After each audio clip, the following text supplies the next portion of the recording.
ঈমান তার সুরক্ষিত হলো শয়তান থেকে, যে এলো তরিকায় তোমার বাগদাদ ওয়ালা মুর্শিদ।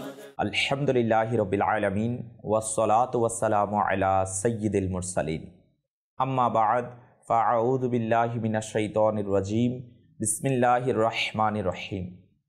আসসালাতু ওয়াসসালামু আলাইকা ইয়া রাসূলুল্লাহ ওয়া আলা আলিকা ওয়া আসহাবিকা ইয়া হাবিবাল্লাহ। আসসালাতু ওয়াসসালামু আলাইকা ইয়া নবিয়্যাল্লাহ ওয়া আলা আলিকা ওয়া আসহাবিকা ইয়া নূরাল্লাহ। প্রিয় ইসলামী ভাইরা ও মাদানী চ্যানেলের দর্শক শ্রোতা, আবারও উপস্থিত হয়েছি আপনাদের মাঝে অনুষ্ঠান ইমানের সুরক্ষা নিয়ে। আর আমাদের এই ইমানের সুরক্ষার জন্য অনেকগুলো বিষয় থেকে বেঁচে থাকা জরুরি, এবং অনেকগুলো বিষয় এমন রয়েছে ইমানের নিরাপত্তার জন্য ওই কাজগুলো করা জরুরি। আপনি বলবেন, হুজুর কোন কাজ করা জরুরি এবং কোন কাজ করা জরুরি নয়? প্রিয় ইসলামী ভাইরা, কোন কাজ থেকে বেঁচে থাকা জরুরি? আসুন আজ যদি আমরা চিন্তা করি, ইমানের নিরাপত্তা যদি আমরা দিতে চাই, ইমানের সুরক্ষা যদি আমরা করতে চাই, আমাদের জরুরি বিষয় হচ্ছে মা বাবার সাথে সৎ ব্যবহার করা। আর যে বিষয় থেকে বেঁচে থাকা জরুরি সেটা হচ্ছে মা বাবার নাফরমানি না করা। আজ যদি আমরা দেখি, আমরা মুসলমান, উম্মতে মুহাম্মদী, গুলামে মুস্তাফা, আল্লাহ তাআলার বান্দা। দুনিয়ার জমিনের মধ্যে রব্বে করিম আমাদেরকে মা বাবার মাধ্যমে পাঠিয়েছেন। আর যেই মা বাবার ওসিলায় আমরা দুনিয়ার আলো দেখেছি, দুনিয়ার মধ্যে জন্ম হওয়ার পর থেকে বড় করা পর্যন্ত যারা আমাদের পিছনে শ্রম দিয়েছে, শক্তি দিয়েছে, মেধা দিয়েছে, তাদের অর্থ দিয়েছে, আজকে আমরা তাদেরই নাফরমানি করছি। হে প্রিয় ইসলামী ভাইরা, ওই মা বাবার নাফরমানি করা এটা অনেক বড় বিপজ্জনক কাজ, যেটা একজন মুসলমানের ঈমান বরবাদ হওয়ার কারণ হয়ে দাঁড়ায়। আর এটা রব তাআলার নারাজ হওয়ার মতো একটি কাজ। আজকে আমরা মা বাবার নাফরমানি না করার ব্যাপারে শ্রবণ করব। আসুন প্রিয় ইসলামী ভাইরা, এর পূর্বেই প্রিয় নবী রাসূলে আরবি সাল্লাল্লাহু তাআলা আলাইহি ওয়া আলিহি ওয়াসাল্লাম এর ওপর দুরূদ শরীফ পাঠ না করার একটি ক্ষতি সম্পর্কে শুনি। প্রিয় নবী রাসূলে আরবি সাল্লাল্লাহু তাআলা আলাইহি ওয়া আলিহি ওয়াসাল্লাম ইরশাদ করেন, প্রতিটি উদ্দেশ্য সম্বলিত কাজ যা দুরূদ শরীফ ও জিকির ছাড়াই আরম্ভ করা হয় তা বরকত ও মঙ্গল শূন্য হয়ে থাকে। আসুন আমরাও একবার প্রিয় নবী সাল্লাল্লাহু তাআলা আলাইহি ওয়া আলিহি ওয়াসাল্লামের উপর দুরূদ শরীফ পাঠ করি। সাল্লু আলাল হাবিব সাল্লাল্লাহু তাআলা আলা মুহাম্মদ সাল্লাল্লাহু তাআলা আলাইহি ওয়া আলিহি ওয়াসাল্লাম। প্রিয় ইসলামী ভাইরা, শ্রবণ করছিলাম অনুষ্ঠান মা বাবার নাফরমানি না করার ক্ষেত্রে। আপনি বলবেন, যদি কেউ মা বাবার অবাধ্য হয়, এটা কি তার ইমানের নিরাপত্তার জন্য হুমকি? হ্যাঁ হ্যাঁ প্রিয় ইসলামী ভাইরা, যদি কেউ মা বাবার নাফরমানি করে, এটা তার ইমানের জন্য বড়ই মারাত্মক বিষয়। আসুন এই ব্যাপারে প্রিয় আকা মক্কি মাদানী মুস্তাফা সাল্লাল্লাহু তাআলা আলাইহি ওয়া আলিহি ওয়াসাল্লাম এর একটি হাদিসে মুবারকা আমরা শ্রবণ করি। আল্লাহ তাআলার প্রিয় রাসূল সাল্লাল্লাহু তাআলা আলাইহি ওয়া আলিহি ওয়াসাল্লাম এর একটি হাদিসে মুবারকা হযরতে সাইয়্যিদুনা আব্দুল্লাহ বিন আবু আওফা রাদিয়াল্লাহু তাআলা আনহু বলেন, এক লোক প্রিয় নবী সাল্লাল্লাহু তাআলা আলাইহি ওয়া আলিহি ওয়াসাল্লামের দরবারে উপস্থিত হয়ে আরজ করল, এখানে একজন যুবকের মৃত্যুর সময় সন্নিকটে, তাকে কালেমা পাঠ করতে বলা হলো, কিন্তু সে পাঠ করতে পারছিল না। হুজুর সাল্লাল্লাহু তাআলা আলাইহি ওয়া আলিহি ওয়াসাল্লাম জিজ্ঞাসা করলেন, সে কি তার জীবদ্দশায় কালেমা পাঠ করতেন না? লোকেরা আরজ করল, কেন নয়, অবশ্যই পাঠ করত। ইরশাদ করলেন, তবে কি কারণে তাকে মৃত্যুর সময় কালেমা পাঠ করতে বাধা প্রদান করছিল? অতঃপর হুজুর সাল্লাল্লাহু তাআলা আলাইহি ওয়া আলিহি ওয়াসাল্লাম সেই যুবকের পাশে তাশরিফ নিয়ে গেলেন এবং ইরশাদ করলেন, হে যুবক, লা ইলাহা ইল্লাল্লাহ বলো। সে আরজ করল, আমি তা বলতে পারছি না। ইরশাদ করলেন, কেন? আরজ করল, আমি আমার মায়ের অবাধ্য ছিলাম। তিনি জিজ্ঞাসা করলেন, মা জীবিত আছে? সে আরজ করল, জি হ্যাঁ। সুতরাং তার মাকে প্রিয় নবী সাল্লাল্লাহু তাআলা আলাইহি ওয়া আলিহি ওয়াসাল্লাম এর দরবারে উপস্থিত করা হলো। হুজুরে আকরাম সাল্লাল্লাহু তাআলা আলাইহি ওয়া আলিহি ওয়াসাল্লাম তাকে ইরশাদ করলেন, এ কি তোমার সন্তান? সে আরজ করল, জি হ্যাঁ। ইরশাদ করলেন, যদি অনেক বড় একটি আগুন জ্বালানো হয় এবং তোমাকে বলা হয় যে যদি তুমি সন্তুষ্ট না হও তবে এই যুবককে আগুনে নিক্ষেপ করে দেওয়া হবে, তখন তুমি কি করবে? তখন সে মা আরজ করল, তবে তো আমি তাকে ক্ষমা করে দিব।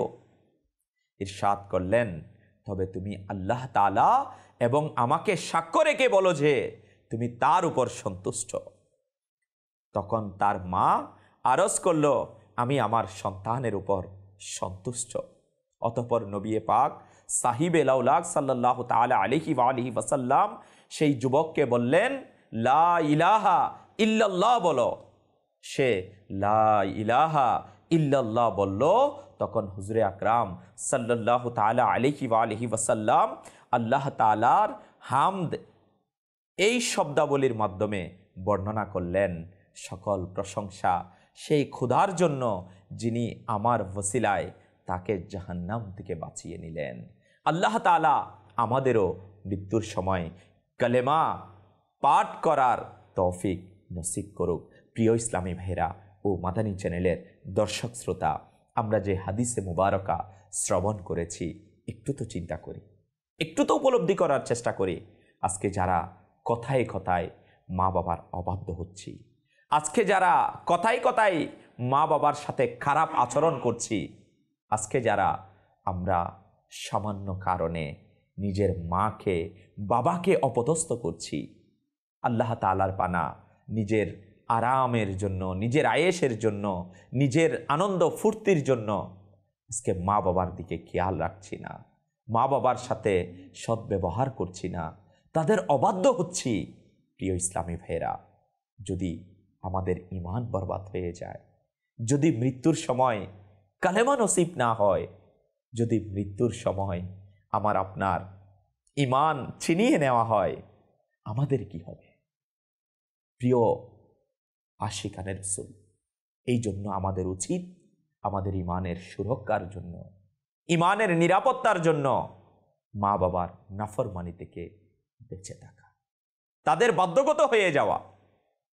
আর শুনুন শুনুন, মা বাবার অবাধ্যতার কেমন পরিণাম হয়ে থাকে। আসুন হযরত সাইয়্যিদুনা আওয়াম বিন হাওশাব রাহমাতুল্লাহি তাআলা আলাইহি, যিনি একজন তাবিঈ বুজুর্গ ছিলেন, ইনি বলেন, একবার আমি কোনো এক মহল্লা দিয়ে যাচ্ছিলাম, যার এক পাশে কবরস্থান ছিল। আসরের নামাজের পর একটি কবর ফেটে গেল এবং সেটা থেকে এক ব্যক্তি বের হলো, যার মাথা গাধার মতো ছিল আর বাকি অংশ শরীর মানুষের আকৃতি। সে 3 বার গাধার মতো আওয়াজ করল।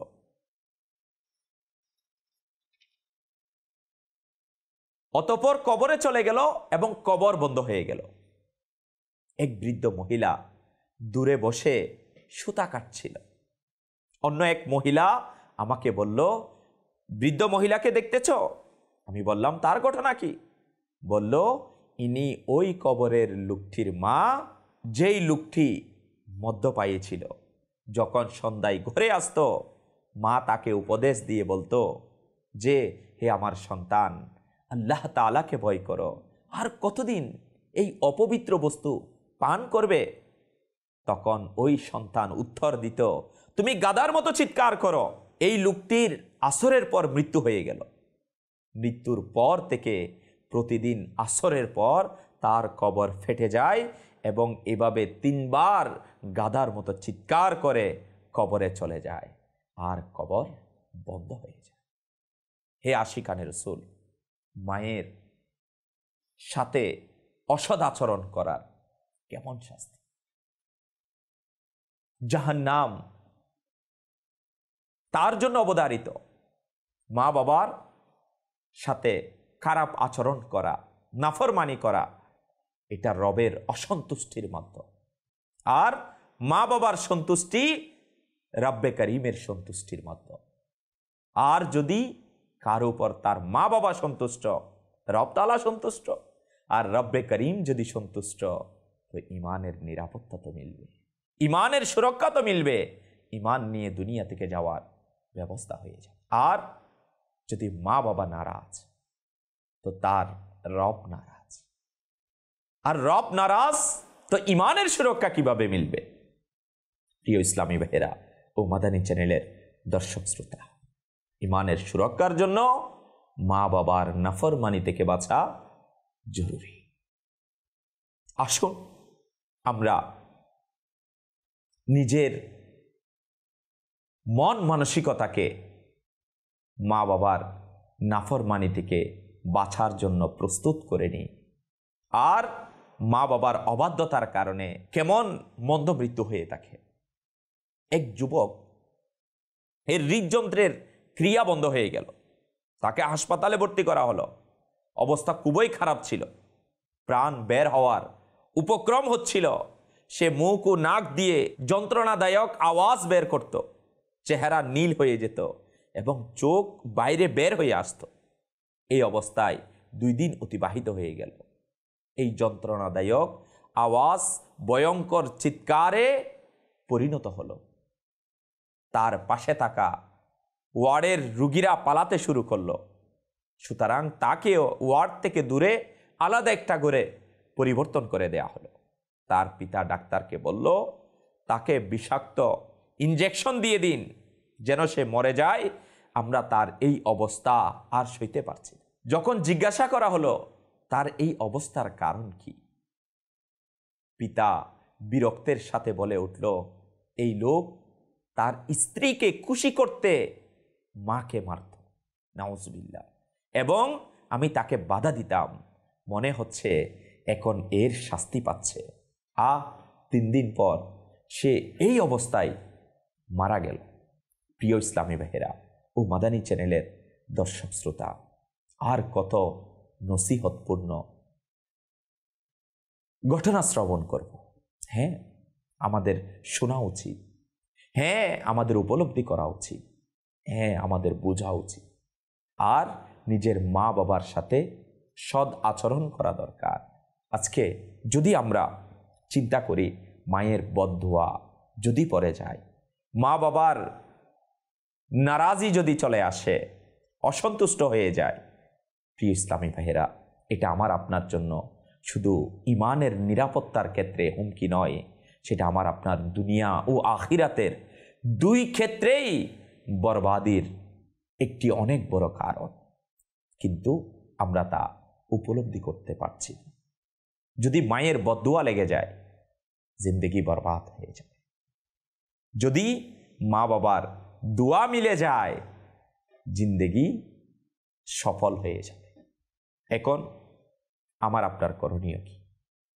হ্যাঁ, আমার আপনার করণীয় হচ্ছে মা বাবার অবদ্ধতা থেকে বেঁচে থাকা, তাদের নাফরমানি থেকে বেঁচে থাকা, আর তাদের সাথে সৎ ব্যবহার করা। হ্যাঁ প্রিয় ইসলামী ভাইয়েরা, তাদের প্রতি সৎ ব্যবহার করা এটা আমাদের দায়িত্ব। কুরআনুল কারীমের মধ্যে আল্লাহ তাআলা মা বাবার সাথে সৎ আচরণ করার প্রতি জোর দিয়েছেন, তেমনিভাবে হাদিসে মুবারকার মধ্যেও পিতামাতার সাথে সৎ আচরণ করার ব্যাপারে উৎসাহ প্রদান করা হয়েছে এবং এটা সম্মান ও মঙ্গলের কারণ হয়ে থাকে। সুতরাং পিতামাতাকে সন্তুষ্ট করার যথাসম্ভব চেষ্টা করা উচিত, কেননা তাদের সন্তুষ্টিতে আল্লাহ তাআলার সন্তুষ্টি এবং তাদের অসন্তুষ্টিতে আল্লাহ তাআলার অসন্তুষ্টি বিদ্যমান। রহমতে আলম নূরে মুজাসসাম সাল্লাল্লাহু তাআলা আলাইহি ওয়া আলিহি ওয়াসাল্লাম ইরশাদ করেন, পিতামাতার সন্তুষ্টিতেই আল্লাহ তাআলার সন্তুষ্টি এবং তাদের অসন্তুষ্টিতেই আল্লাহ তাআলার অসন্তুষ্টি। হযরত সাইয়্যিদুনা আবু উমামা রাদিয়াল্লাহু তাআলা আনহু থেকে বর্ণিত, এক ব্যক্তি আরজ করলো, ইয়া রাসূলুল্লাহ সাল্লাল্লাহু তাআলা আলাইহি ওয়া আলিহি ওয়াসাল্লাম, পিতামাতার প্রতি সন্তানের কি হক রয়েছে? ইরশাদ করলেন, তারা উভয় তোমার জান্নাত ও দুজক, অর্থাৎ তাদেরকে সন্তুষ্ট রাখলে জান্নাত অর্জিত হবে এবং অসন্তুষ্ট রাখলে দুজকের অধিকারী হবে। প্রিয় ইসলামী ভাইয়েরা, হযরত সাইয়্যিদুনা জাহিমা রাদিয়াল্লাহু তাআলা আনহু নবী করিম সাল্লাল্লাহু তাআলা আলাইহি ওয়া আলিহি ওয়াসাল্লামের সম্মানিত দরবারে উপস্থিত হয়ে আরজ করলেন, ইয়া রাসূলুল্লাহ সাল্লাল্লাহু তাআলা আলাইহি ওয়া আলিহি ওয়াসাল্লাম, আমি আল্লাহ তাআলার পথে যুদ্ধ করতে চাই এবং আপনার দরবারে পরামর্শ করার জন্য উপস্থিত হয়েছি। ইরশাদ করলেন, তোমার মা কি বেঁচে আছে? আরজ করলেন, জি হ্যাঁ। ইরশাদ করলেন, তার খিদমত করাকে নিজের জন্য আবশ্যক করে নাও, কেননা জান্নাত তার পায়ের নিচে। প্রিয় ইসলামী ভাইয়েরা, পিতামাতার দোয়া সন্তানের জন্য কবুল হয়ে থাকে, অতএব তাদের খুশি রাখুন, অধিক হারে খিদমত করে তাদের দোয়া নিন। তাদের খুশি ইমানের নিরাপত্তা এবং তাদের অসন্তুষ্টি ইমান ধ্বংসের কারণ হতে পারে। পিতামাতার অনুগতরা সর্বদা হাসি খুশিতে থাকে, দুনিয়ার যেখানেই থাকুন না কেন পিতামাতার দোয়ার ফয়েজ ও বরকত নিতে থাকুন। হে আশিকানে রসুল, দাওয়াতে ইসলামের এই দ্বীনি পরিবেশ আমির আহলে সুন্নাত হজরতে আল্লামা আবু বিলাল মোহাম্মদ ইলিয়াস সত্তার কাদেরি দামাত বরকাতুল আলিয়া আমাদেরকে দিয়েছেন, যেন আমরা দুনিয়ার মধ্যে মা বাবার সাথে সৎ আচরণ করার মাধ্যমে আমাদের ইমানের সুরক্ষা দিই, আর মা বাবার নাফরমানি না করার মাধ্যমে ইমানের নিরাপত্তা প্রদান করি। এটার জন্য দাওয়াত ইসলামের দ্বীনি পরিবেশ আলহামদুলিল্লাহ আজ্জাবাজাল একজন নবী প্রেমিককে, একজন আশিকে রসুলকে, একজন আল্লাহ তাবারক ওয়া তাআলার বান্দাকে তার দৈনন্দিন জীবনের মধ্যে সুন্নাত মোতাবিক অতিবাহিত করার প্রশিক্ষণ দিয়ে থাকে।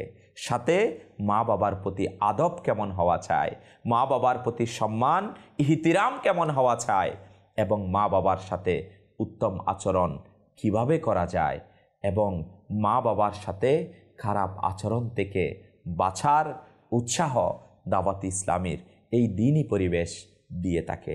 মাদানী চ্যানেলের দর্শক শ্রোতা, আপনিও আসুন না দাওয়াত ইসলামের এই দ্বীনি পরিবেশের সাথে সম্পৃক্ত হয়ে ইলমে দ্বীন শিখে নিজেকে একজন সত্যিকার আশিকে রসুল হিসাবে এবং সত্যিকার মা বাবার বাধ্যগত সন্তান হিসাবে গড়ে তুলুন। আসুন প্রিয় ইসলামী ভাইয়েরা, আমরা আজকে যা কিছু শ্রবণ করেছি ইমানের সুরক্ষার জন্য এটার উপর আমল করা এবং অপরকে এই দাওয়াত পৌঁছানোর সেই তৌফিক আল্লাহ তাবারক ওয়া তাআলা আমাদেরকে দান করুক। আমিন আমিন বিজাহিন নবীল আমিন।